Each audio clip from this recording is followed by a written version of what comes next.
School के office में sofa cum bed लगाकर टिशू के कपड़े बेचने वाले टीचर्स फैमिली और 100 बच्चों को फ्री पढ़ाई का दावा करने वाले टीचर फैमिली की मानसिकता क्या है, इस वीडियो में हम यही बात करेंगे। ये लोग बोलते क्या हैं लेकिन इनके अंदर क्या है वो हम बात करेंगे।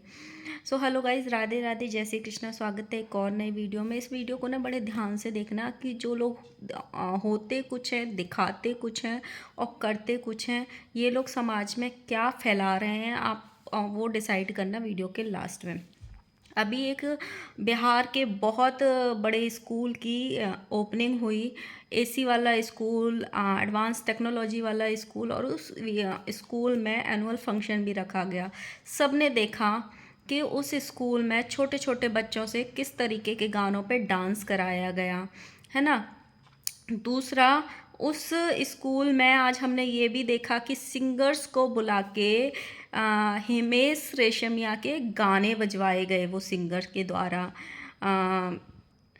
जरा सी दिल में दे जगह तू, जरा सा यादों में बसा, मैं चाहूँ तुझको बेपनाह, इस तरीके के गाने बजवाए गए। और जहाँ पे टीचर्स खुद खुद कूद कूद के ये बोल रहे थे once more once more once more, इस तरीके की हरकतें की गई है ना। और उसी स्टेज से अनाउंस होता है कि हम अपने स्कूल में 100 बच्चों को फ्री पढ़ाएंगे। अब थोड़ा सा ना पीछे चलो। थोड़े दिन पहले इसी फैमिली की राजमाता एक 8-9 साल के बच्चे को हवाई जहाज़ में बिठा के लेके जाती हैं बेंगलोर, और उस बच्चे को अपनी बेटी के यहाँ पे छोड़ आती हैं। किस लिए?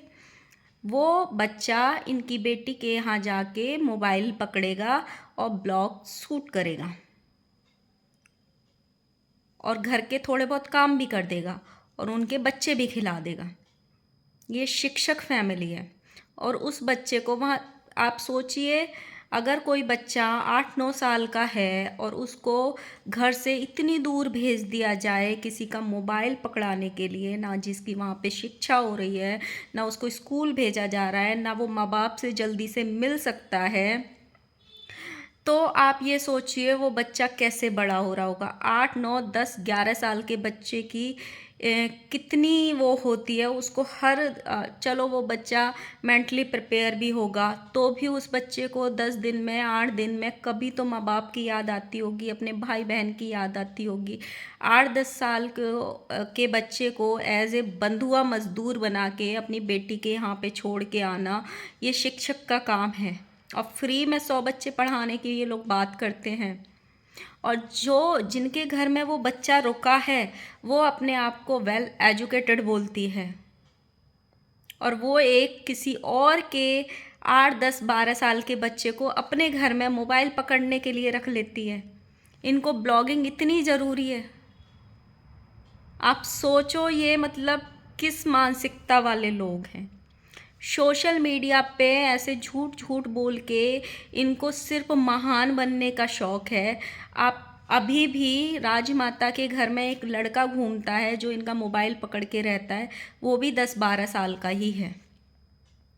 चलो माँ बाप की तो मजबूरी होगी जो उनको अपने बच्चों से ये काम कराने पड़ रहे हैं, माँ बाप की कोई मजबूरी होगी बच्चों के की। लेकिन ये तो एजुकेटेड फैमिली है ना अपने आप में, ये तो शिक्षक फैमिली है ना। तो आप जानबूझ के ऐसे बच्चों को कैसे रख सकते हो, या ऐसे बच्चों को अपने घर से दूर 1000 किलोमीटर दूर एक अपनी बेटी के यहाँ पे कैसे छोड़ के आ सकते हो? ये कितनी शर्म वाली बात है। और ये बात करते हैं कि इस साल हम 100 बच्चे फ्री पढ़ाएंगे, अगले साल 200 पढ़ाएंगे, अगले साल 300 पढ़ाएंगे। आप अपने ही घर में किसी और के बच्चों को बंधुआ मजदूर बना के रखते हो, ना उनको पढ़ाई कराते हो, ना लिखाई कराते हो, ना स्कूल जाने देते हो, सिर्फ उनको कैमरा के पीछे मोबाइल पकड़ाने के लिए रखते हो, क्योंकि बड़ा इंसान रखेंगे तो शायद उसको ज़्यादा पैसे देने पड़ेंगे।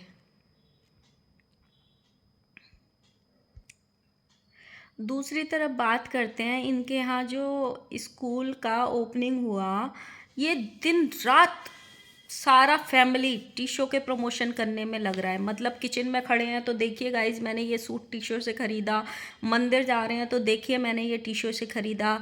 मतलब आप कहीं भी देख लो, किसी भी पार्टी में जाते हैं, छोटी मोटी पार्टी में जो जैसे गांव की पार्टी होती है उनमें जाते हैं, या फिर मंदिर जाएंगे, या फिर किचन में काम करेंगे, सुबह अलग टिश्यू का प्रमोशन, शाम को अलग सूट में कपड़े पहन के खाना बनाएंगे, उसमें अलग टिश्यू का प्रमोशन। लेकिन जब अपने स्कूल की ओपनिंग हुई तो किसी ने भी टिश्यू वाले कपड़े जो वो लोग आपको बेचते हैं या आम जनता को बेचते हैं, वो किसी ने क्यों नहीं पहने? सबने क्यों मतलब राजमाता ने क्यों सिल्क की साड़ी पहनी? टीशो के कपड़े तो बहुत अच्छे होते हैं ना।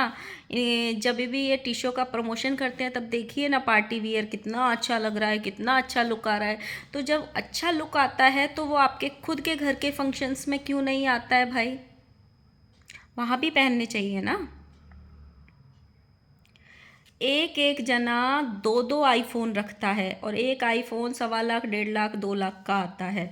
हर किसी के पास 2 आईफोन हैं, लेकिन इनके घर में राशन डालने के लिए डब्बे नहीं हैं। इनको एक काम वाली नहीं मिलती है। छोटी बहू का एक कान का घूम गया, वो इतनी तो शायद एक एक महीने की यूट्यूब की इनकी इनकम भी बहुत ज़्यादा होगी जितना वो कान का था उसका। उसको बोलता है छोटा बेटा कि मेरी किडनी बिकवा के छोड़ेगी क्या? कोई भी पहले तो अपना सोना मन से नहीं घुमाता है। सबके पास 3-3 लाख रुपए के आईफोन हैं, एक छोटा सा कान का खो गया तो बोला जाता है कि मेरी किडनी बिकवाएगी ये।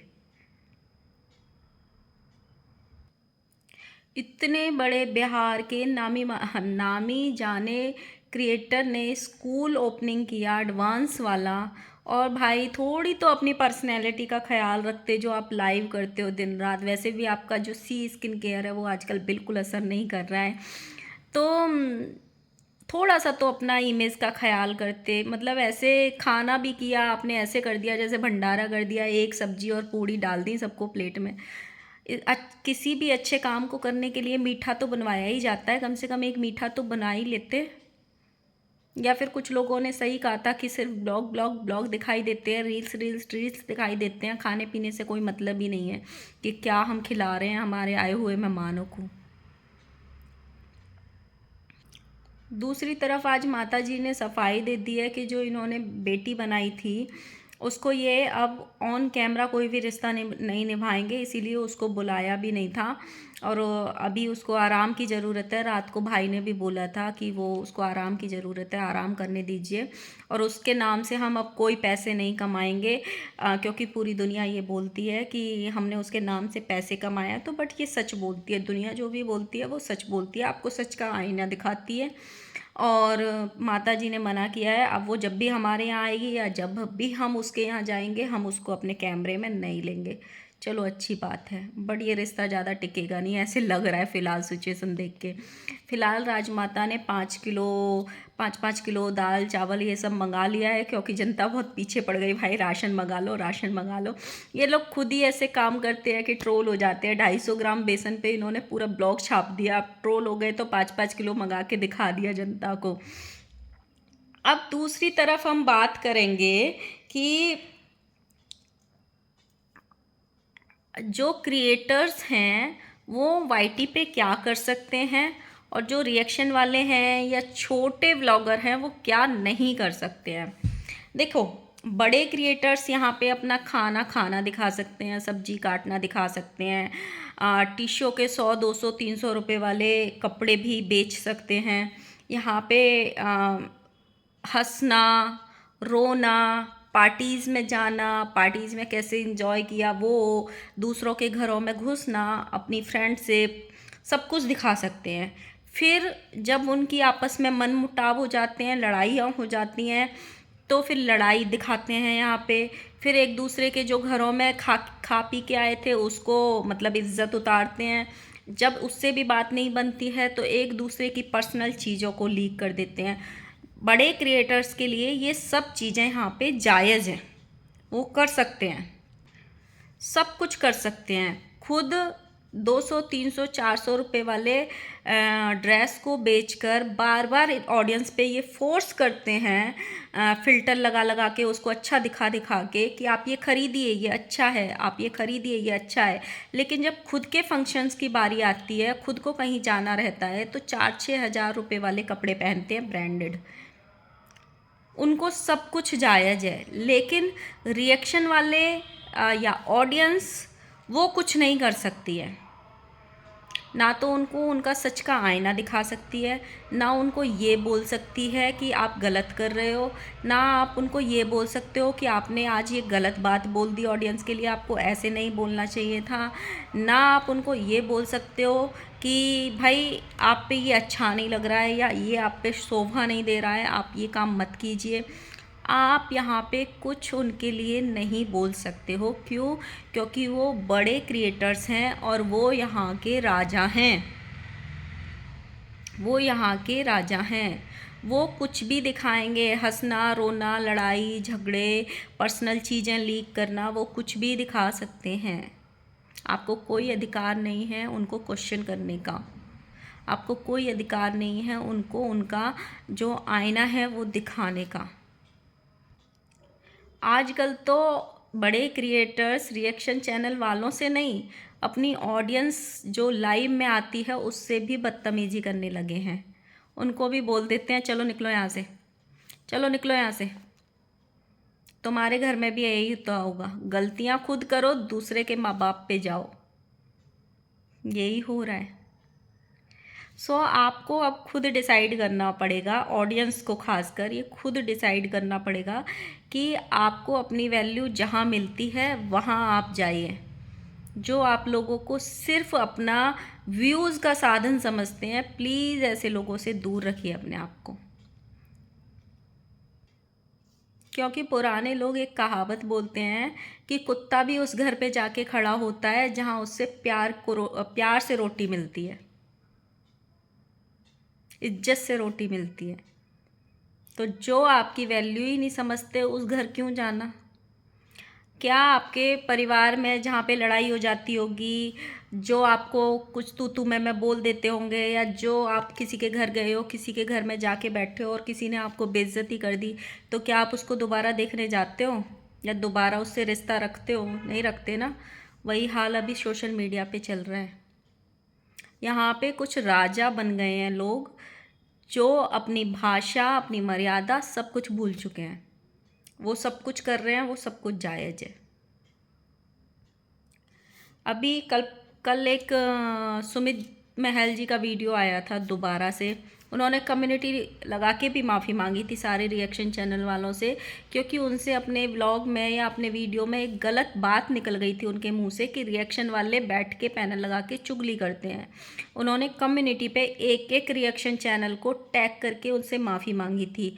कल उनका एक वीडियो आया जिसमें फिर से उन्होंने और उनके दोस्त सौरभ भैया ने बैठ के हाथ जोड़ के माफ़ी मांगी थी कि ये वाली बात हमने सिर्फ एक पैनल के लिए बोली थी, जो हमें कंटिन्यूसली बहुत बुरी तरह टारगेट कर रहा था और हमारी रोजी रोटी के बारे में बहुत बुरे शब्द बोल रहा था।